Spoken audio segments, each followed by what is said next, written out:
अगर आपको आज 1 लाख रुपए मिल जाए तो आप क्या करेंगे?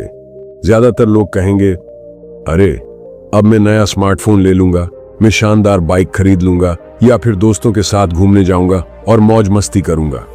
लेकिन बहुत कम लोग कहेंगे, इस पैसे को ऐसे निवेश करूंगा कि यह मेरे लिए और पैसा कमाए। बहुत कम ना, पर यही वो लोग हैं जो आगे चलकर आर्थिक रूप से आजाद बनते हैं। तो अब आप बताइए, आपका क्या प्लान है? क्या आप इस पैसे को मजे के लिए उड़ा देंगे या इसे अपने भविष्य के लिए काम करने देंगे? जो लोग सोच समझकर निवेश करते हैं वही कल को अपनी जिंदगी को और बेहतर बनाते हैं। आपकी बारी, क्या कहते हैं? जहां पैसा सिर्फ एक साधन नहीं बल्कि एक जीवन शैली बन जाता है। अब सोचिए, क्यों हम में से ज्यादातर लोग दिन रात मेहनत तो करते हैं लेकिन फिर भी आर्थिक रूप से आजाद नहीं हो पाते?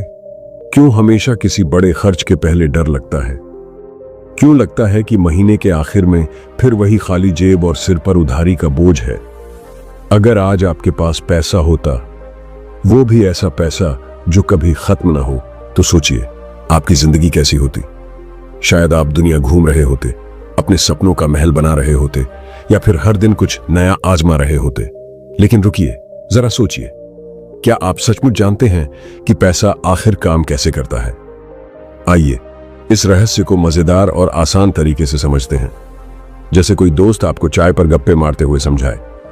किताब में एक दिलचस्प उदाहरण दिया गया है। अगर आप 25 साल की उम्र में हर महीने सिर्फ 5,000 रुपए निवेश करें और वो पैसा 12% सालाना की दर से बढ़े, तो 60 साल की उम्र तक आपके पास 5 करोड़ से ज्यादा होगा। पर सवाल यह है, क्यों ऐसा होता है? क्योंकि पैसा समय के साथ बढ़ता है और जो इस रहस्य को समझ लेता है वो जीवन भर मेहनत के चक्कर से बच जाता है। 2008 की कहानी याद कीजिए। जब शेयर मार्केट गिरा तो लोगों ने घाटे में ही शेयर बेच दिए, पर वॉरेन बफेट ने क्या किया? उन्होंने उसी डर के माहौल में और शेयर खरीदे। क्यों? क्योंकि उन्हें पता था मार्केट डर से नहीं, वैल्यू से चलते हैं। और क्या हुआ? अगले 5 साल में उनके खरीदे शेयरों ने 63% रिटर्न दिया। यही है स्टॉक मार्केट का असली मनोविज्ञान। जब सब बेच रहे हो तब खरीदने का हौसला चाहिए, पर यह हौसला आता है ज्ञान से, अंधेरे में तीर चलाने से नहीं। तो दोस्तों चलिए सबसे पहले समझते हैं कि आखिर बैंक आपके पैसे का मूल्य कैसे बढ़ाते हैं। बैंक कोई जादूगर तो नहीं है दोस्तों, पर वो आपके पैसे को बढ़ाने का हुनर जरूर रखता है। मान लीजिए आप बैंक में 10,000 रुपए जमा करते हैं। बैंक उस पैसे को बेकार नहीं रखता बल्कि उसे दूसरों को कर्ज देता है। उदाहरण के लिए, जब किसी को सपनों का घर बनाने के लिए या कोई नया बिजनेस शुरू करने के लिए पैसे की जरूरत होती है तो बैंक उन्हें आपका ही पैसा देता है। इस लेन देन के बदले बैंक उनसे ब्याज के तौर पर कमाई करता है। उदाहरण के लिए, आपका 10,000 रुपए बैंक में जमा है और बैंक उसे 8% ब्याज पर किसी को उधार देता है। उस ब्याज का कुछ हिस्सा बैंक आपको देता है, मान लो 4% ब्याज, और बाकी खुद रख लेता है। यही नहीं, बैंक आपके पैसे को बार बार उधार देता है जिससे पैसा बनता चला जाता है। इसे कहते हैं फ्रैक्शनल रिजर्व बैंकिंग। बैंक आपके पैसे का एक हिस्सा अपने पास रखता है और बाकी को काम पर लगा देता है। तो आप सो रहे होते हैं और आपका पैसा रात दिन काम कर रहा होता है। चलिए अब समझते हैं कि आखिर शेयर मार्केट में पैसा कहां से आता है। शेयर मार्केट को समझना किसी मेले में चक्कर लगाने जैसा है। ये रंग बिरंगा भी है, थोड़ा जोखिम भरा भी, पर इसमें बहुत मजा आता है। जब आप किसी कंपनी का शेयर खरीदते हैं तो आप उस कंपनी के छोटे से मालिक बन जाते हैं। मान लो आपने 100 रुपए में एक शेयर खरीदा। अगर वो कंपनी आगे बढ़ती है, जैसे कि उसके प्रोडक्ट्स की डिमांड बढ़ती है या वो ज्यादा मुनाफा कमाती है, तो उसके शेयर की कीमत बढ़ जाती है, जैसे 150 रुपए। अब आप उसे बेचकर 50 रुपए का मुनाफा कमा लेते हैं। लेकिन पैसा आता कहां से है?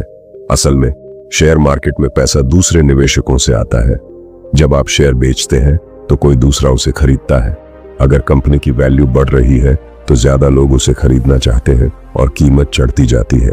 पर हाँ दोस्तों, एक बात का हमेशा ध्यान रखें, सावधान रहना बेहद जरूरी है। अगर कंपनी घाटे में चली जाए तो शेयर की कीमत गिर सकती है और आपका पैसा डूब सकता है। यानी शेयर मार्केट में पैसा कमाना कंपनी की ग्रोथ और मार्केट की डिमांड पर निर्भर करता है। अब चलिए समझते हैं क्यों कुछ लोग मेहनत करके भी गरीब रह जाते हैं और कुछ बिना मेहनत के करोड़पति बन जाते हैं? ये सवाल तो दिल को छू जाता है ना? चलिए इसे समझते हैं।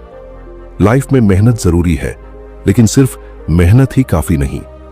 जो लोग गरीब रह जाते हैं वो अक्सर पैसे को काम करने का तरीका नहीं जानते। मान लो आप दिन रात मेहनत करके 50,000 महीना कमाते हैं, लेकिन जानते हैं क्या?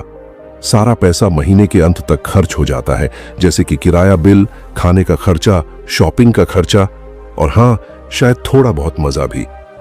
अब आपके पास कुछ बचता ही नहीं कि आप उस पैसे को निवेश करें या बढ़ाएं। दूसरी तरफ जो लोग बिना ज्यादा मेहनत के करोड़पति बन जाते हैं वो अपने पैसे को स्मार्टली काम पर लगाते हैं। जैसे कि पहला तरीका है, वो सिर्फ खर्च नहीं करते बल्कि समझदारी से निवेश करते हैं। वो अपना पैसा शेयर मार्केट, रियल एस्टेट या अपने ही बिजनेस में लगाते हैं ताकि उनका पैसा बेकार पड़ा न रहे बल्कि समय के साथ बढ़ता रहे। दूसरा तरीका है, वो नेटवर्किंग की ताकत को समझते हैं। वो सही और प्रभावशाली लोगों से जुड़ते हैं जो उन्हें सिर्फ बड़े बड़े मौके ही नहीं दिलाते बल्कि सफलता के नए रास्ते भी खोलते हैं। तीसरा तरीका है, उनके पास शानदार फाइनेंशियल नॉलेज होती है।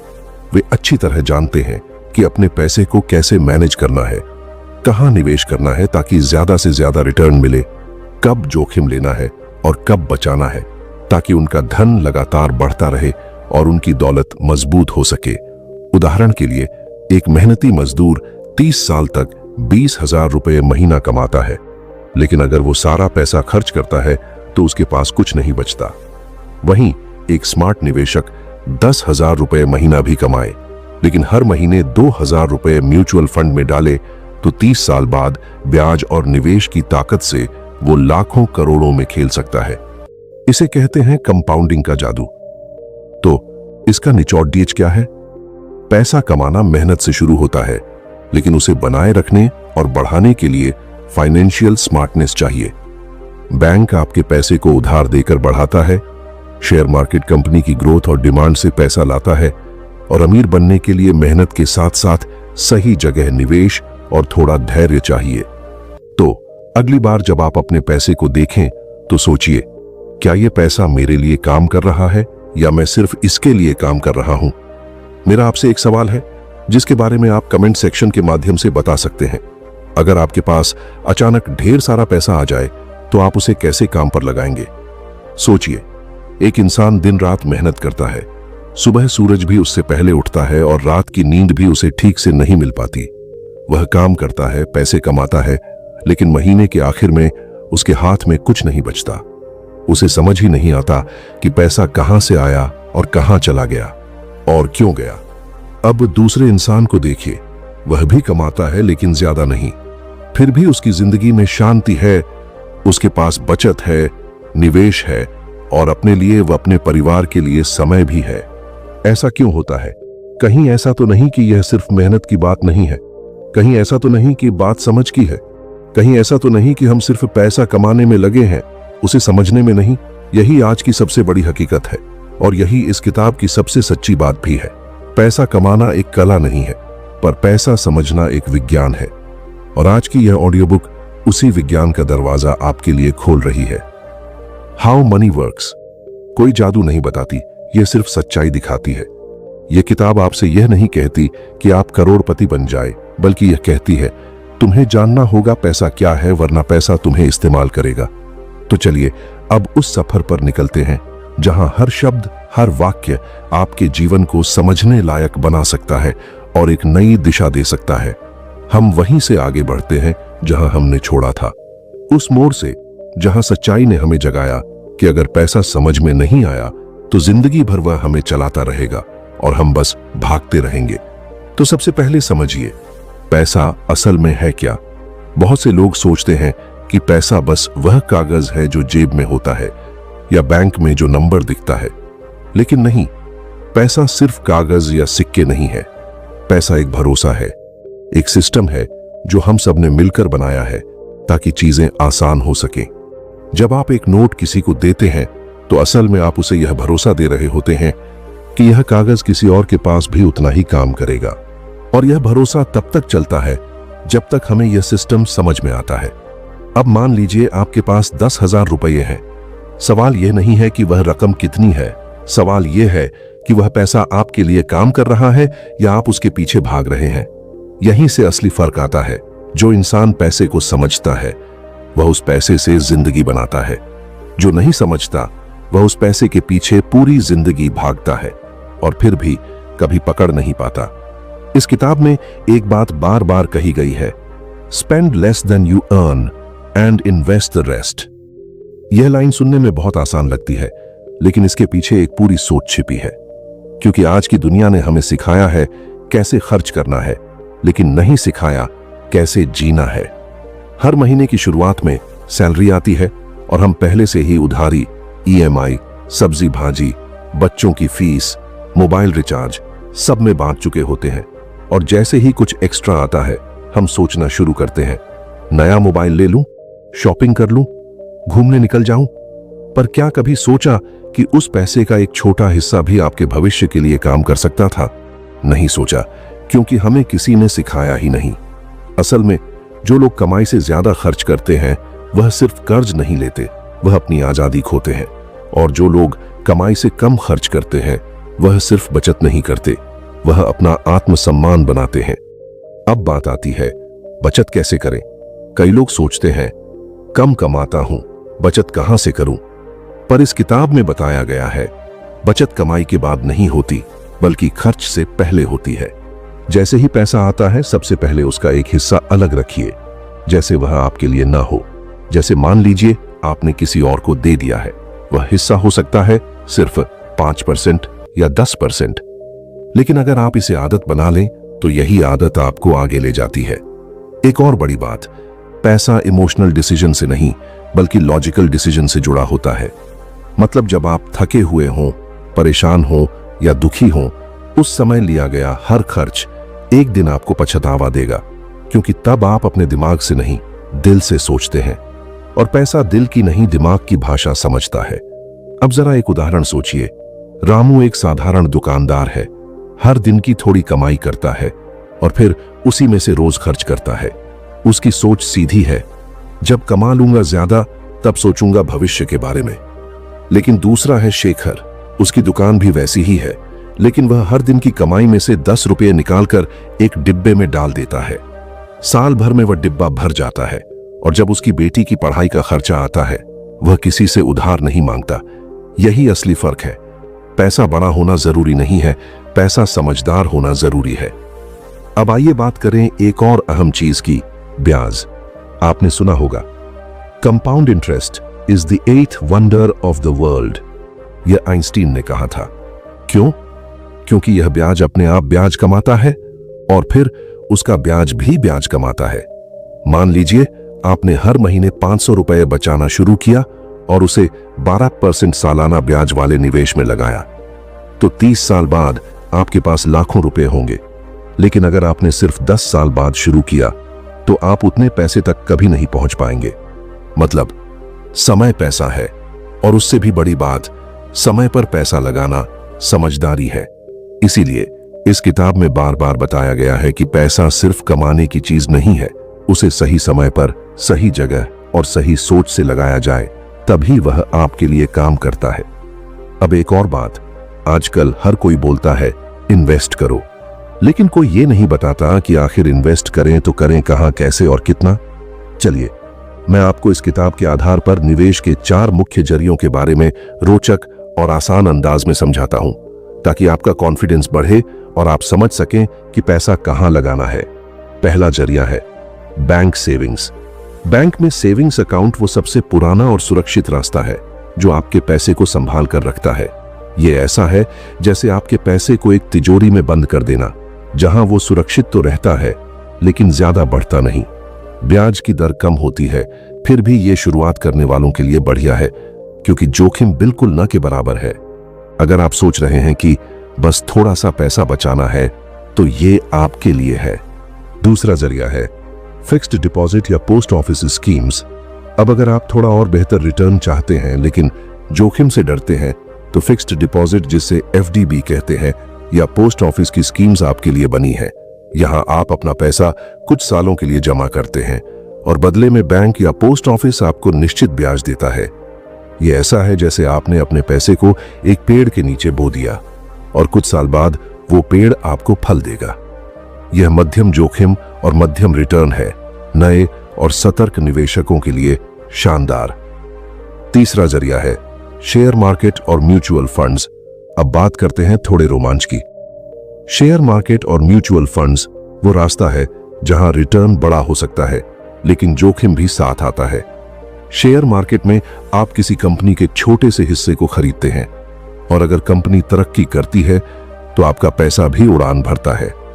म्यूचुअल फंड्स थोड़ा आसान है, यहां आपका पैसा प्रोफेशनल लोग मैनेज करते हैं। अगर आप सोचते हैं मुझे बड़ा रिटर्न चाहिए और मैं थोड़ा रिस्क ले सकता हूं, तो ये आपके लिए है। बस आपको थोड़ा सीखने और समझने की जरूरत है। चौथा जरिया है रियल एस्टेट या सोना। और आखिर में अगर आप कुछ ठोस और लंबे समय तक चलने वाला चाहते हैं तो रियल एस्टेट और सोना आपके लिए है। जमीन, मकान या दुकान में निवेश करना ऐसा है जैसे आपने एक मजबूत नींव वाला घर बनाया। यह समय के साथ वैल्यू बढ़ाता है। और सोना, वो तो हमारी संस्कृति का हिस्सा है।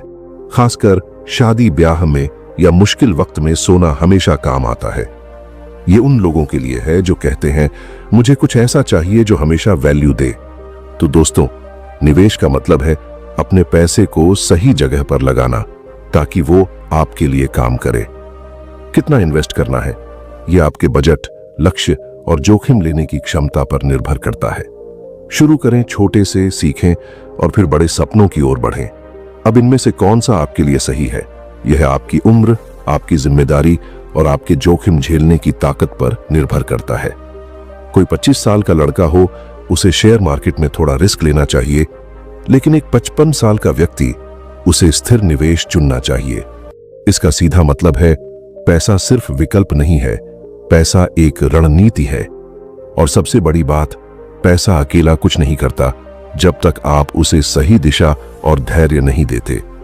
जहां पैसा सिर्फ एक साधन नहीं बल्कि एक जीवन शैली बन जाता है।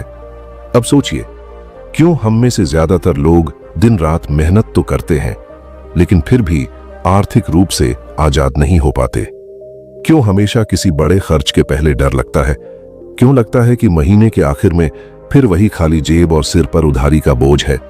इसका जवाब है, हमने कभी पैसे की शिक्षा नहीं ली।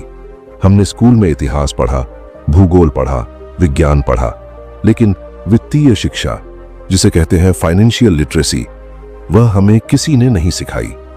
और इस किताब का यही मकसद है, आपको वह समझ देना जो स्कूल कॉलेज नहीं देते। अब जरा सोचिए, आप हर महीने मेहनत करके पैसे कमाते हैं, लेकिन महीने के आखिर में क्या होता है?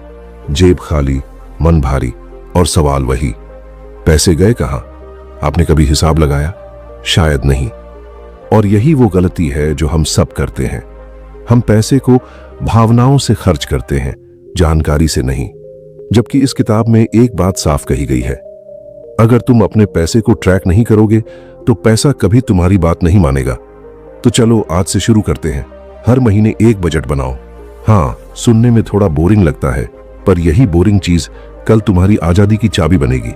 बजट ऐसा बनाओ, सबसे पहले 10% बचत में डालो, चाहे आपका सैलरी 10,000 हो या 10 लाख, यह नियम पक्का है। दूसरा बजट प्लान है 10-20% निवेश में लगाओ, जैसे कि SIP, PPF या कोई भरोसेमंद म्यूचुअल फंड। तीसरा बजट प्लान है 50% जरूरी खर्चों के लिए रखो, जैसे कि किराया का बिल, बच्चों की फीस, बिजली बिल वगैरह। बाकी बचा पैसा या तो इमरजेंसी फंड में डालो या अपनी छोटी मोटी खुशियों के लिए इस्तेमाल करो, जैसे वो पसंदीदा कॉफी या नेटफ्लिक्स का सब्सक्रिप्शन। अब जरा क्रेडिट कार्ड और लोन की बात करते हैं। आजकल हर कोई सोचता है अभी खरीद लो, बाद में चुकाएंगे, लेकिन वो बाद में आता ही नहीं और कर्ज तुम्हें खा जाता है। किताब में एक लाइन है जो दिल को चुभती है, जब तुम ब्याज पर सामान खरीदते हो तो तुम दो चीजें चुकाते हो, उसकी कीमत और अपनी आजादी।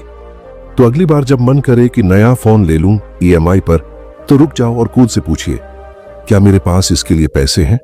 अगर नहीं तो इंतजार करो। जो तुम्हारे पास है उसी में खुश रहना सीखो। धीरे धीरे अपनी हैसियत बढ़ाओ, फिर जो मन करे खरीदो। अब एक और बहुत ही जरूरी बात, पैसा और रिश्ते। कई बार जब लोग कमाने लगते हैं तो अहंकार आ जाता है, फिर रिश्ते पीछे छूट जाते हैं और बैंक बैलेंस आगे निकल जाता है। पर सच ये है, पैसा अगर आपके रिश्तों को तोड़ रहा है तो वह फायदा नहीं, नुकसान है। आपकी दौलत सिर्फ उस वक्त कीमती है जब आपके अपने लोग उसमें खुश हों। किताब में एक छोटा सा लेकिन सच्चा उदाहरण दिया गया है। एक आदमी करोड़पति बन गया, लेकिन उसके बच्चे उससे दूर हो गए, पत्नी अलग हो गई और दोस्तों ने उससे बात करना छोड़ दिया। अब सोचिए, उस पैसे का क्या फायदा? इसलिए जरूरी है कि हम पैसा कमाने के साथ साथ जिंदगी जीना भी सीखें। अपने परिवार, अपनी सेहत और अपने समय की कद्र करें, क्योंकि पैसा तो वापस आ सकता है, लेकिन समय नहीं। अब जरा बात करते हैं पैसे और समय की दोस्ती की। अगर आपने समय रहते पैसा समझ लिया तो पैसा आपका सबसे वफादार साथी बन जाता है, पर अगर देर की तो वही पैसा आपका सबसे बड़ा दुश्मन बन सकता है। मान लीजिए आप 25 की उम्र में हर महीने 1000 रुपए निवेश करते हैं और कोई दूसरा इंसान 35 की उम्र में शुरू करता है। दोनों 60 की उम्र तक निवेश करते हैं।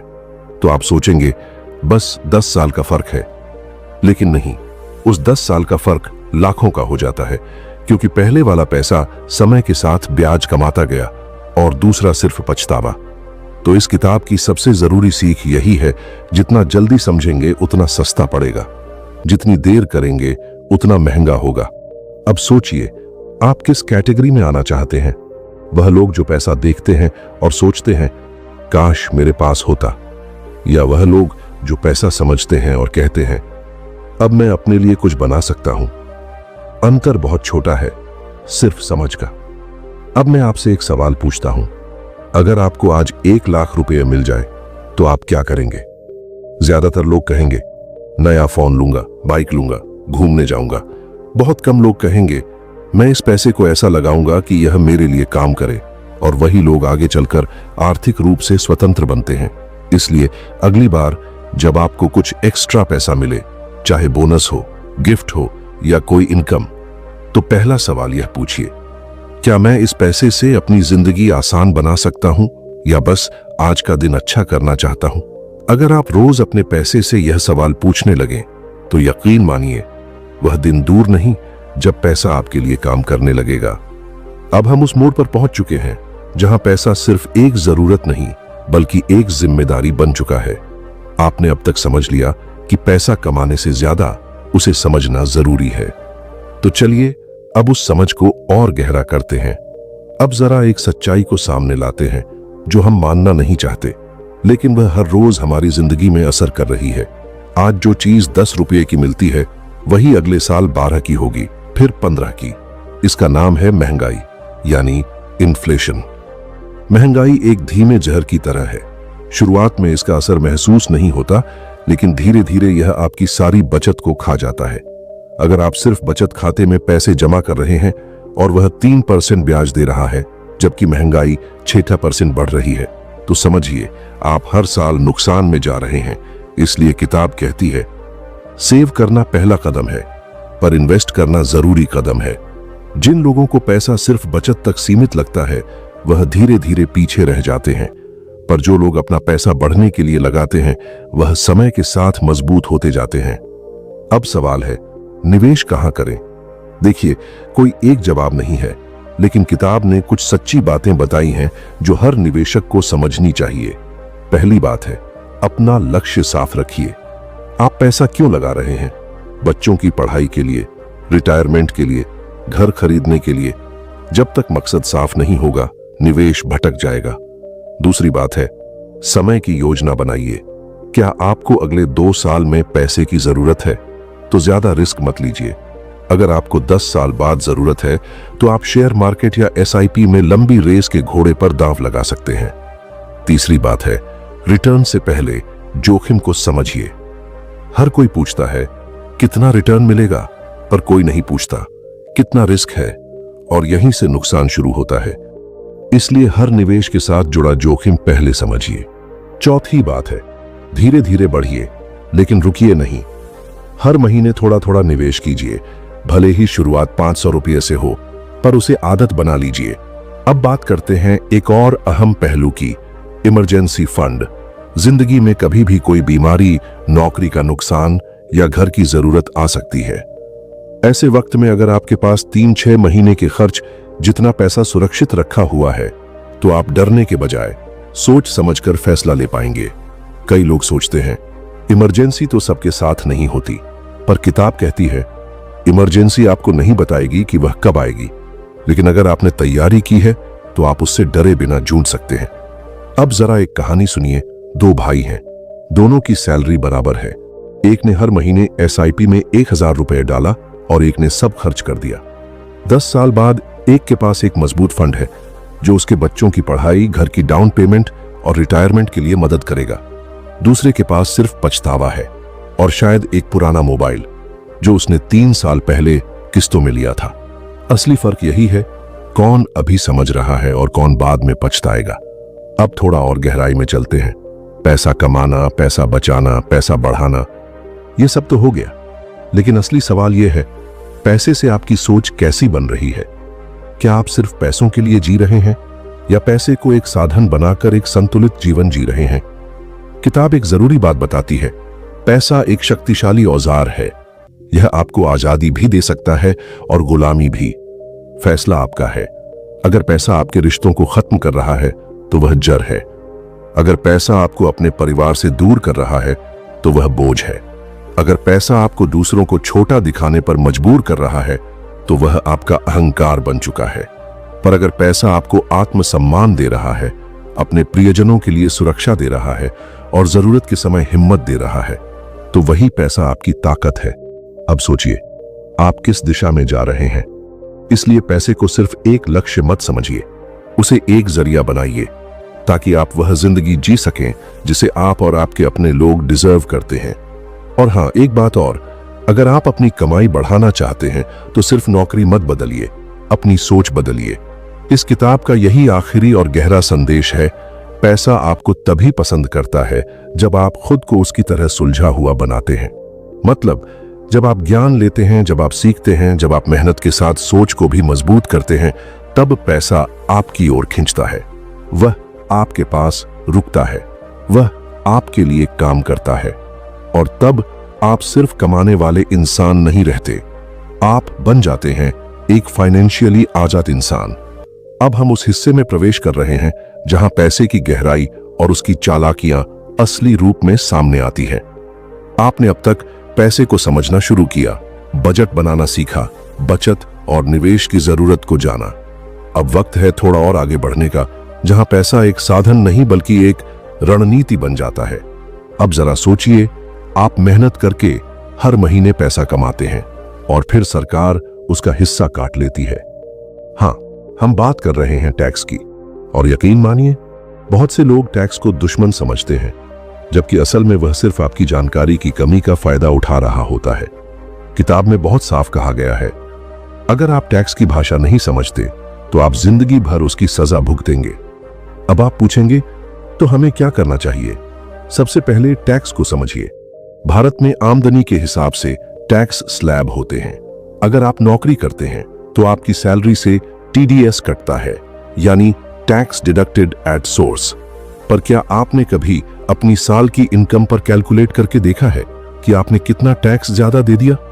बहुत से लोग बस फॉर्म भरते हैं और भूल जाते हैं, जबकि आप कुछ छूट और छिपे हुए विकल्पों का उपयोग करके बहुत सारा पैसा बचा सकते हैं। पहला तरीका है, ATC सेक्शन के तहत आप आज 1.5 लाख तक की राशि टैक्स फ्री कर सकते हैं। जी हाँ, यह बिल्कुल सच है। आपको बस पब्लिक प्रोविडेंट फंड, जिससे PPF भी कहते हैं, एम्प्लॉय प्रोविडेंट फंड, जिससे EPF भी कहते हैं, लाइफ इंश्योरेंस प्रीमियम, जिससे LIC भी कहते हैं, और इक्विटी लिंक्ड सेविंग स्कीम, जिससे ELSS भी कहते हैं, आपको ऐसे म्यूचुअल फंड में निवेश करना होगा। इन सभी विकल्पों में निवेश करके आप न केवल अपना भविष्य सुरक्षित कर रहे हैं, बल्कि अपनी मेहनत की कमाई का एक बड़ा हिस्सा भी बचा रहे हैं। तो देर किस बात की? अपनी टैक्स प्लानिंग आज से ही शुरू करें। दूसरा तरीका है, क्या आप जानते हैं कि धारा 80D के तहत आप अपने हेल्थ इंश्योरेंस प्रीमियम पर भी टैक्स बचा सकते हैं? जी हाँ, यह एक और शानदार तरीका है अपनी टैक्स देनदारी कम करने का। इसके अलावा आपकी सैलरी का हिस्सा, जैसे हाउस रेंट अलाउंस, जिससे HRA भी कहते हैं, और लीव ट्रैवल अलाउंस, जिससे LTA भी कहते हैं, ये सब आपको टैक्स में बड़ी राहत दे सकते हैं। अब जरा सोचिए, क्या आपने इन सभी टैक्स बचत के विकल्पों का पूरा फायदा उठाया है? अगर आपका जवाब नहीं है, तो इसका सीधा सा मतलब है कि आप हर साल Rs 10,000 से Rs 30,000 तक ज्यादा टैक्स भर रहे हैं। और यह सब सिर्फ इसलिए हो रहा है क्योंकि आप शायद टैक्स से जुड़ी जानकारियों से वाकिफ नहीं हैं या उनका पूरा उपयोग नहीं कर रहे हैं। अपनी कमाई को यूं ही जाने न दें। सही जानकारी और थोड़ी सी प्लानिंग से आप इस बड़ी बचत का लाभ उठा सकते हैं। अब आइए बात करते हैं एक और असली सच की, रिटायरमेंट। हम सब सोचते हैं अभी तो जिंदगी पड़ी है, अभी रिटायरमेंट के बारे में क्या सोचना। लेकिन किताब आपको आईना दिखाती है। रिटायरमेंट उम्र से नहीं, तैयारी से आता है।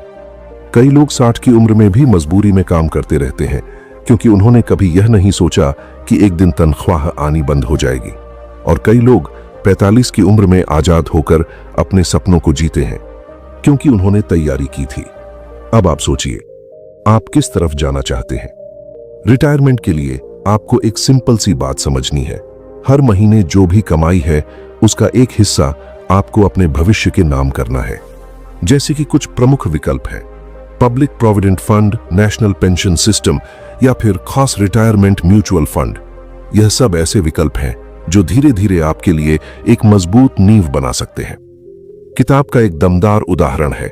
अगर आप 30 साल की उम्र में हर महीने 5,000 नेशनल पेंशन सिस्टम में लगाते हैं और 60 की उम्र तक यह करते हैं, तो आपको 1 करोड़ से ज्यादा की राशि मिल सकती है, वह भी गारंटीड पेंशन के साथ। अब सोचिए, आप बूढ़े होने पर दूसरों पर निर्भर रहना चाहेंगे या अपनी मेहनत से कमाई हुई पेंशन से इज्जत से जीना चाहेंगे। अब बात करते हैं डिजिटल पैसे की दुनिया की। आज हम सब यूपीआई, पेटीएम, गूगल पे जैसे ऐप्स इस्तेमाल करते हैं, लेकिन क्या आपने कभी ध्यान दिया कि आप बिना सोचे समझे कितनी बार ट्रांजैक्शन करते हैं? पैसा अदृश्य हो गया है और इसी वजह से हमें लगता है कि हम खर्च नहीं कर रहे। पर यही डिजिटल सुविधा आपके बजट को तोड़ सकती है अगर आप सतर्क नहीं हैं। इसलिए किताब कहती है, हर बार जब आप मोबाइल से पेमेंट करते हैं तो 5 सेकंड रुकिए और सोचिए, क्या यह वाकई जरूरी है? अब बात आती है फाइनेंशियल फ्रॉड्स और साइबर ठगी की। आज के डिजिटल जमाने में आपका पैसा सिर्फ आपकी जेब में नहीं है, वह क्लाउड में, सर्वर में, एप्स में घूम रहा है। और वहां आपकी एक गलती, किसी भी लिंक पर क्लिक करना, ओटीपी किसी से शेयर करना या अनजानी कॉल का जवाब देना आपका पूरा बैलेंस उड़ा सकती है। इसलिए अपने बैंक पासवर्ड, कार्ड की जानकारी और निवेश लॉगिन को हमेशा सुरक्षित रखें। और सबसे जरूरी, कभी भी लालच में आकर निवेश न करें। किताब बार बार चेतावनी देती है, अगर कोई स्कीम आपको गारंटीड रिटर्न और जल्दी अमीर होने का वादा करती है तो समझिए वह झूठ है। असल निवेश धीमा पर सुरक्षित होता है और यही धीरे धीरे आपको उस स्थिति में पहुंचाता है जहां पैसा आपकी आजादी बन जाता है। अब आते हैं उस सबसे महत्वपूर्ण मोड़ पर जहां यह किताब अपनी सबसे गहरी सीख देती है। पैसा अकेले कुछ नहीं जब तक आपके पास समय, समझ और सोच नहीं है। अगर आप आज से ही हर खर्च का हिसाब रखें, हर महीने का बजट बनाएं, धीरे धीरे निवेश शुरू करें, टैक्स की जानकारी लें और अपने सपनों के लिए आज से काम करना शुरू करें, तो यकीन मानिए 5-10 साल बाद आपको वह जिंदगी मिलेगी जो आप आज सिर्फ सोचते हैं। अब हम पहुंच चुके हैं उस आखिरी घड़ी में जहां यह फैसला नहीं होता कि आपने कितनी किताबें पढ़ी, बल्कि यह तय होता है कि आपने उस ज्ञान को कितनी गहराई से अपनी जिंदगी में उतारा। अब हम बात करेंगे फाइनेंशियल फ्रीडम की, उन छोटे छोटे कदमों की जो आपको आर्थिक आजादी की तरफ ले जाते हैं। तो चलिए शुरू करते हैं। सबसे पहले जानिए, फाइनेंशियल फ्रीडम का मतलब क्या है। फाइनेंशियल फ्रीडम का मतलब सिर्फ इतना नहीं कि आपके पास बहुत पैसा हो। इसका असली मतलब है आपको जिंदगी के फैसले लेने के लिए पैसे की कमी ना हो। आप चाहें तो नौकरी छोड़ सकें, आप चाहें तो अपने परिवार को कहीं घुमाने ले जा सकें, आप चाहें तो अपने माता पिता के इलाज में बिना देर किए पैसा खर्च कर सकें। किताब बहुत ही सटीक शब्दों में कहती है, financial freedom is when money is no longer your master but your servant. अब सवाल यह है कि क्या हर इंसान फाइनेंशियल फ्रीडम पा सकता है? जवाब है हाँ, लेकिन इसके लिए जरूरी है डिसिप्लिन, पेशेंस और नॉलेज। अब इन 3 चीजों को समझते हैं एक एक करके। पहले समझते हैं डिसिप्लिन की, यानी अनुशासन। हर महीने पैसे कमाना एक बात है, पर उनमें से कुछ हिस्सा खुद के लिए बचा पाना दूसरी बात है। फाइनेंशियल फ्रीडम पाने का पहला कदम है पे योरसेल्फ फर्स्ट, यानी जैसे ही आपकी सैलरी आती है सबसे पहले 20% हिस्सा अलग कर दो। ना EMI, ना किराया, ना बिल। सबसे पहले खुद का भविष्य सुरक्षित करो, और यह तभी होगा जब आप अनुशासन लाएंगे। दूसरा है पेशेंस, यानी धैर्य। पैसा रातों रात नहीं बढ़ता। जो लोग शेयर बाजार से या म्यूचुअल फंड से 1 साल में करोड़पति बनने का सपना देखते हैं, वह सबसे पहले हारते हैं। इसलिए किताब एक गहरा सूत्र देती है, कंपाउंड इंटरेस्ट आपके धैर्य का इनाम है। यानी हर महीने थोड़ा थोड़ा निवेश करो और फिर उसे वक्त दो, आपको एक दिन बहुत बड़ा फल मिलेगा। तीसरा है नॉलेज, यानी ज्ञान। अगर आप सिर्फ दूसरों की देखा देखी निवेश करेंगे तो अक्सर गलतियां होंगी। आज के दौर में YouTube, किताबें और एप्स सब कुछ आपकी उंगलियों पर उपलब्ध है। बस एक फैसला आपको लेना है, मुझे खुद पैसे के बारे में सीखना है। पैसे की समझ आपकी सबसे बड़ी शक्ति। यह मत सोचिए कि पैसे की बातें बहुत मुश्किल होती हैं। अगर आप ठान लें कि मैं खुद पैसा सीखूंगा, तो यह आपकी सबसे बड़ी शक्ति बन सकती है। जरा सोचिए, अगर आप हर महीने सिर्फ 1 घंटा भी निवेश, टैक्स और पैसों से जुड़ी योजनाओं को समझने में लगाते हैं, तो अगले 3 सालों में आप 90% लोगों से कहीं ज्यादा समझदार और फाइनेंशियली एम्पावर्ड बन सकते हैं। ये कोई छोटी बात नहीं है, ये एक छोटा सा कदम है जो आपके भविष्य को आर्थिक रूप से सुरक्षित और उज्जवल बना सकता है। तो क्या आप इस बदलाव के लिए तैयार हैं? अब बात करते हैं उस आखिरी लेकिन सबसे अहम चीज की, आपकी सोच। अगर आपके दिमाग में यह बैठा है कि मैं तो मिडिल क्लास हूं, मुझे क्या पैसा चाहिए, तो यही सोच आपको जिंदगी भर मिडिल क्लास बनाए रखेगी। किताब बार बार कहती है, पैसे के बारे में आपकी धारणाएं पैसे के साथ आपकी वास्तविकता को आकार देती है। तो आज ही खुद से यह बातें दोहराइए, मैं पैसा कमाने, बचाने और बढ़ाने लायक हूं। मैं सीख सकता हूं, सुधार सकता हूं। पैसा मेरे लिए एक जरिया है, ना कि बोझ। अब आते हैं उस आखिरी हिस्से पर जो सबसे ज्यादा महत्वपूर्ण है। आज की दुनिया में कैसे आर्थिक रूप से जिंदा रहे, जिसमें आपको आसान, सच्चे और अमल करने लायक उपाय मिलेंगे। सबसे पहला उपाय है खर्च करने की कला सीखिए। पैसा बचाने के लिए खर्च बंद करना नहीं, बुद्धिमानी से खर्च करना सीखिए। हर चीज पर सवाल उठाइए, क्या यह जरूरी है या सिर्फ दिखावा। दूसरा उपाय है साइड इनकम शुरू कीजिए। आज एक मोबाइल और इंटरनेट के जरिए आप freelancing, content creation, online teaching, affiliate marketing जैसे कई तरीकों से पैसे कमा सकते हैं।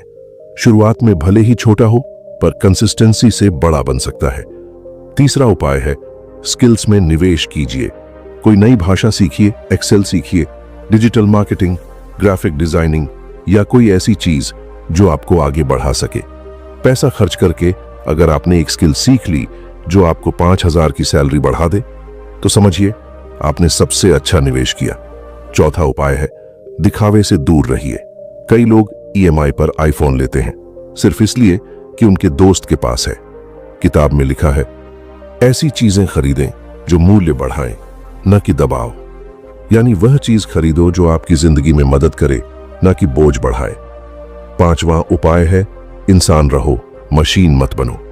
हर वक्त पैसे के पीछे भागना भी गलत है। रिश्तों में, सेहत में, जिंदगी के संतुलन में भी निवेश करो, क्योंकि असली अमीरी सिर्फ बैंक बैलेंस नहीं, दिमाग का सुकून भी है। और अब पैसे से डरिए मत, उसे समझिए।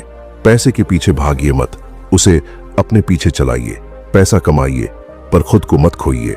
अगर आपने यह कर लिया तो आप ना सिर्फ इस दुनिया में आर्थिक रूप से जिंदा रह पाएंगे, बल्कि एक बेहतर, मजबूत और आजाद इंसान बन पाएंगे। तो दोस्तों, आप सुन रहे थे बुक बाइट ऑडियो, और आज आपने जाना हाउ मनी वर्क्स किताब से उन अनमोल सच्चाइयों को जो आपकी जिंदगी बदल सकती हैं। यह किताब सिर्फ आंकड़े नहीं देती, यह सोच देती है। लेखक ने जो संदेश हमें दिया है वह यही है, अपने पैसों का मालिक बनिए, गुलाम नहीं। अगर यह ऑडियो बुक आपके दिल को छू गई हो तो इसे जरूर अपने दोस्तों, परिवार और जानने वालों के साथ शेयर कीजिए, क्योंकि जब एक इंसान आर्थिक रूप से जागरूक होता है तो पूरा परिवार बदलता है। धन्यवाद दोस्तों, और याद रखिए, पैसा सब कुछ नहीं होता, पर अगर आपने उसे समझ लिया तो वह आपके लाइफ को बहुत कुछ आसान बना सकता है।